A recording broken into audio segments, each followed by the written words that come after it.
Hi, Peter Jones, Chartered Surveyor, author and property investor, and in this short series of videos we're looking at how we're going to make 2018 our best year ever by starting to plan for success now. Because otherwise, if we don't plan for success now, the chances are that 2018 is just going to be yet another mediocre year, perhaps worse, perhaps just not a very good year at all. And it doesn't have to be that way. Just by a little bit of planning now, we can turn everything around, and hopefully this time next year we'll be looking back, thinking about everything that we've achieved. Now, in the last video we were looking at goal setting, and we saw that whether we think goal setting is old hat or not, it is one of the foundational activities and disciplines undertaken by most, if not all, highly successful people. So it follows that if we want to be successful, we should do the same. But even if we're convinced of our need to set goals, and I really hope you are, if we want 2018 to be our best year ever, and presumably our best year ever in property, we don't want to set just any old wishy-washy goals. So in this video we're going to look at the first 3 of the 6 things that we need to think about when we set our goals for 2018. Things to supercharge our chances of success. So number 1. Our goals must be in writing. Goal setting is a written activity. Why? Because unless goals are captured on a piece of paper, they're merely wishes. They're nothing more than wishful thinking. We thought about that in an earlier video, what happens when our goals are a bit vague. There's something about the dynamic of actually writing a goal down which makes it real. And studies have shown that you're 50% more likely to achieve a goal if you just capture it in writing, even if you write it down once and then never even look at it again. I don't know about you, but I'll quite often go through the drawers in my office, maybe I'm just a little bit disorganised, and I'll find old bits of paper, scraps of paper, with goals written on from years gone by, and I can tick them off because I've achieved them. Because I'm now convinced of the power of goal setting, I'm now a little more formal in how I do it, so I don't have scraps of paper in a drawer. But it just shows that it really does work. They need to be written down. Even better is to capture the goal in writing and then to declare it publicly. And today that's really easy to do, isn't it? We can do that using social media if you dare. Tell all your friends on Facebook, for example, exactly what it is that you want to achieve. Now, I have heard, particularly in the past, that we shouldn't be too open with our goals in case negative people try and steal our dreams and tell us that we can't actually achieve the goals. But I think now that we live in the social media age, the perceived and received wisdom is that declaring goals publicly increases the motivation to achieve them.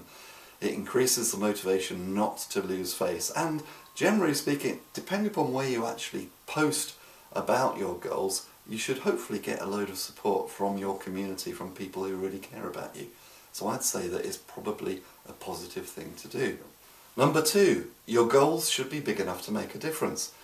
Now let's face it, many of us prefer to play it safe and not to stick our necks out. That's understandable, human nature.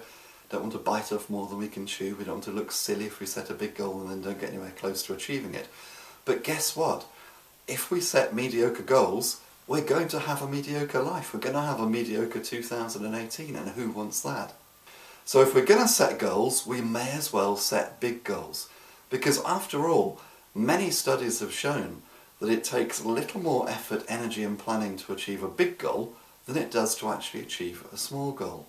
So having said that, having said we may as well set big goals, that makes it sound a little bit begrudging. So let me just rephrase that. We should set big goals. Come on. What we need is life-changing goals that are going to make a difference, a big difference. If they aren't going to make much difference, then what's the point in actually setting them? If we want our best year and our best year in property ever, then let's set big goals to make it our best year ever. You can spend your time working on average mediocre goals, but wouldn't it be better to spend your time working on extraordinary goals? The choice is yours.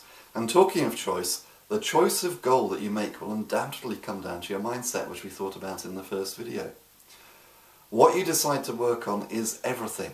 It's either going to be big enough to make a difference, or it's not.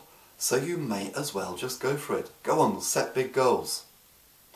Number 3 is to focus on a few meaningful goals rather than multiple goals. So why should we focus on a small number of goals? Well, because we all have limited time, we all have limited resources, and we all have limited energy. So we don't want to spread ourselves too thin and risk not achieving what it is we actually want to achieve. So what I suggest you do is that you write your goals down and then look at them and set them in order of priority. Look at the ones which are going to produce the greatest benefit, or put another way, will be the most life-changing and make the biggest difference to you, and then devote most of your time and energy to maybe the top 2 or 3. In other words, concentrate on the ones which are going to make the biggest difference. Now let me just make a quick proviso here, because at the moment we're talking very much in the context of setting our property goals. But you may want to set goals in several different areas of your life. Not just one, not just your financial goals, not just your property goals. Maybe you want to set family goals, maybe you want to set goals in a relationship, maybe you want to set vocational goals. Many different areas of your life where you may want to set goals.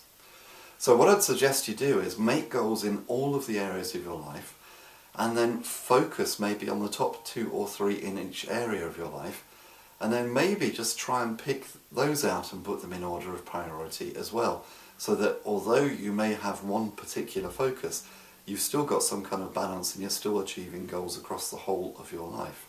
If we all had limitless time, energy and resources, then all of our goals could be of equal priority and we could try and achieve all of them.